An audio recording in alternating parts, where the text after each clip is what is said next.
Starting an accessories business in school is actually one of the most perfect business models. I did this and I'm going to teach you how to do it. First, the reasons why it's the best.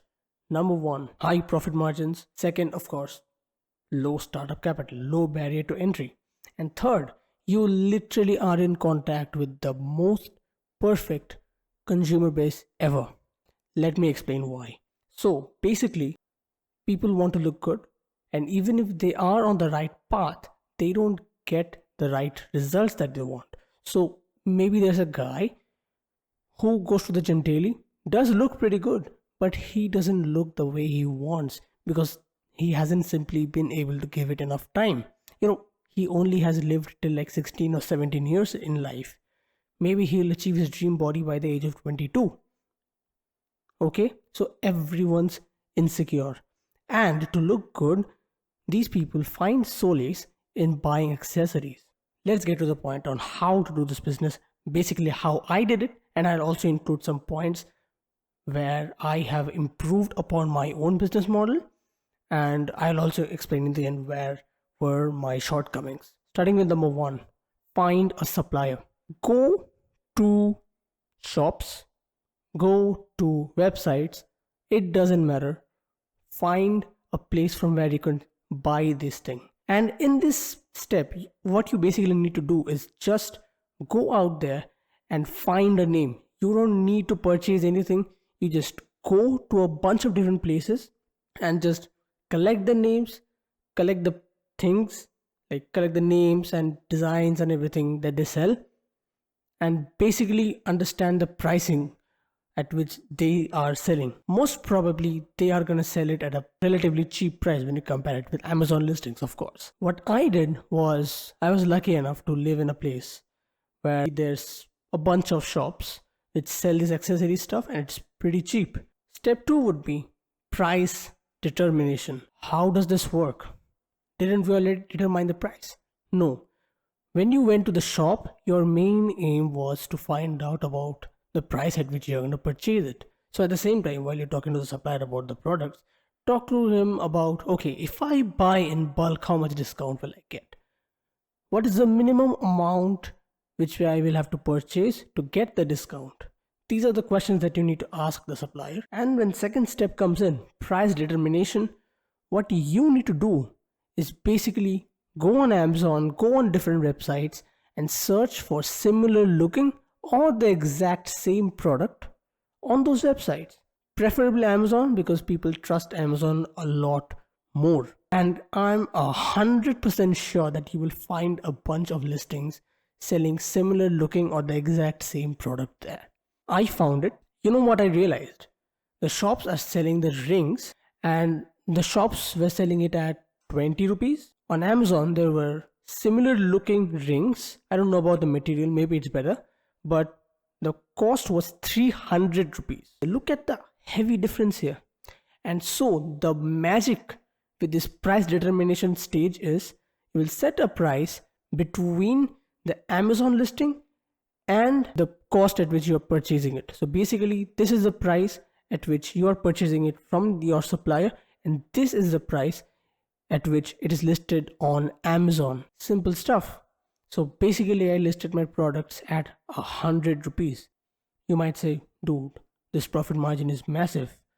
Isn't this like scamming?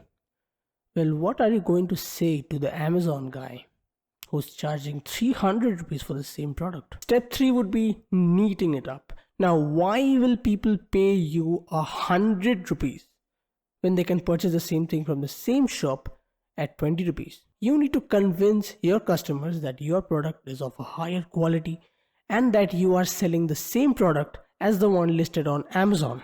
And so, in order to allow you to charge a higher price, you will need to do some neatening up. Usually when you go to these shops, what they will do is take this ring, give it to you. That's it. No packaging, nothing.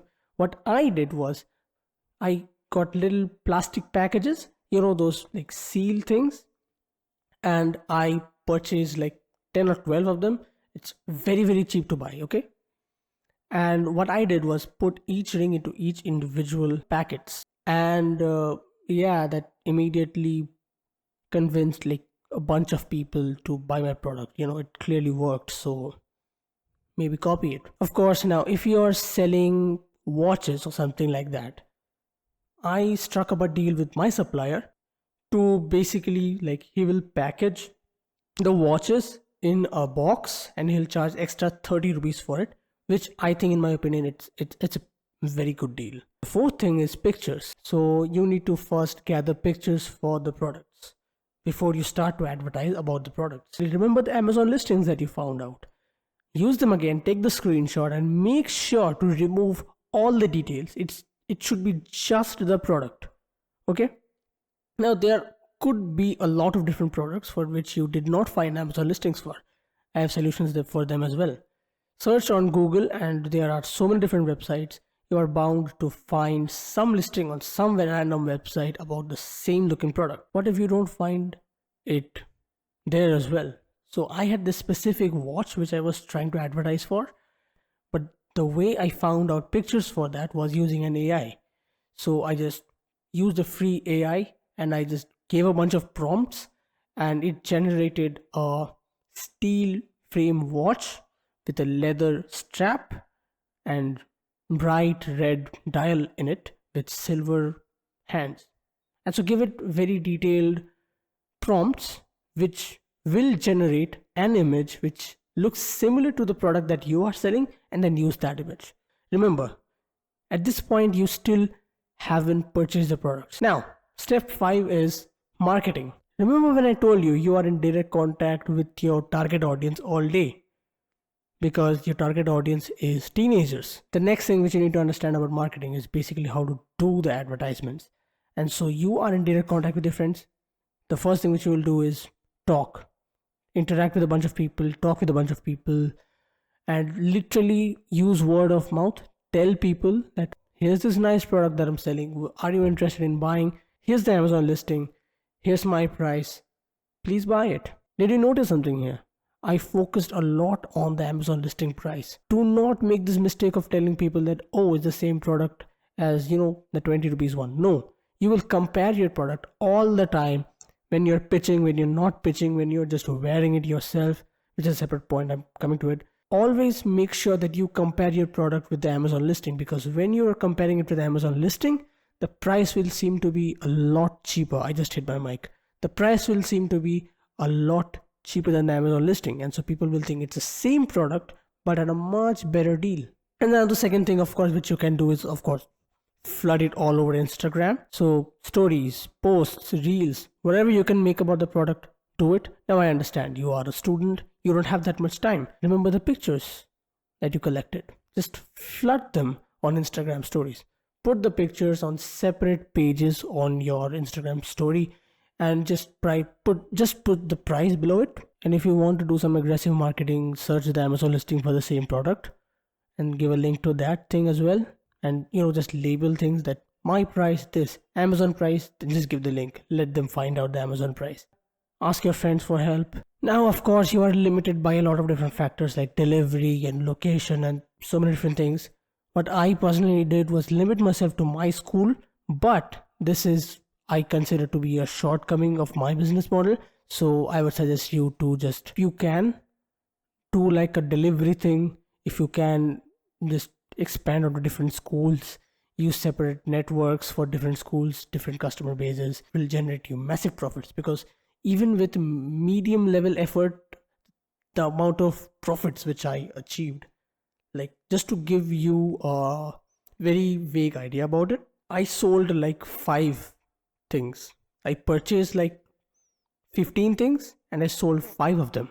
You might think that, oh, this business is stupid. Let me tell you, I set this business up in September and I wrapped it up in December because, January, February, I had to study for the exams. And so I couldn't focus on selling the stuff anymore. How did I wrap it up? I just gave the rest of the stock away to people for 10 rupees, 20 rupees, at the cost price or below the cost price. Kind of like gave it away. When we added up all the money, it exceeded our startup capital by just a little bit. Just imagine, just 5 proper sales and the rest of it just given away at cost price or below cost price, and we still are above break even point. Can you imagine the power? If you put in serious amounts of effort into this, you can make it happen. Now comes the main thing, sales. How to do the sales? Very simple. Just like I told you right now, I limited myself to school. If you can do it beyond the limitations of your school, of course, if you want to keep the operations within your school because it's easier to deliver and stuff, sure, keep it there. But if you can go to different markets, it's a massive market out there. Another thing which you need to consider about sales here is that sales is easy in this business because you're selling online. Interested people will DM you, you will meet them, and guess what? Like, they will want to buy. But there's this massive risk here because you will meet them, they will take the product, they will not like it, they will return it to you back. And because it's an unofficial business, you have to bear this risk of loss where they just return the product. Dude, I don't like it. And since you are selling it to school children, there are a lot of jerks who just want to play around with you. You need to be aware of that, and so that is why you have not purchased any stock yet. Now, I just told you, I purchased 15 stocks, 15 bits of material. Why did I do that? This is another sales strategy. I went to the shop, I found out 15 different things that I liked.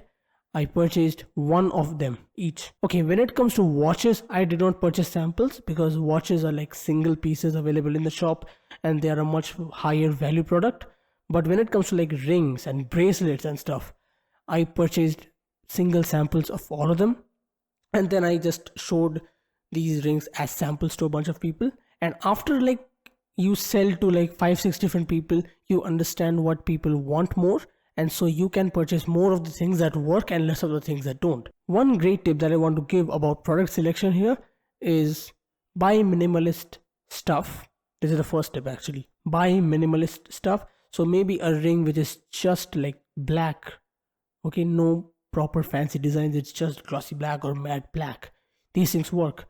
Just steel works. Bracelets, dude, seriously, I did not like the bracelets which I sold. They looked like handcuffs. They were that level of minimalist. It was just a ring here, but that sold like hell. In fact, when I went to the shop, there were just 2 pieces available and I purchased them both. The second tip which I would like to give you is follow Instagram trends, because there's a lot of influencers who are advertising about these things, and so you will see in your feed about these influencers advertising stuff. You will soon find a pattern that, oh well, this exact product is trending right now. You'll go to the shop, most probably there will be something that looks similar to that which is available there, and you start offering it as well. Double down on the marketing of that product. Another third tip which I would like to give you is be a walking billboard. Of course, don't take it to the extremes and wear like 5 rings on each finger. No, but what I did is wear one of my own rings. Simple as that. I just wore my own rings. When people asked that, okay, where did you buy that? It's pretty good. I told them, I actually sell them, and I'm really passionate about these things. I use this one daily, and it's actually pretty good build quality for the price. Boom, that's a sale done. And I actually made one sale just like that. Last but not the least, but still the most important, the product is actually decent quality. The ring upon sale should not just break apart after 2 days of use. Like whatever accessories you are selling, they should be minimally like good quality. Okay,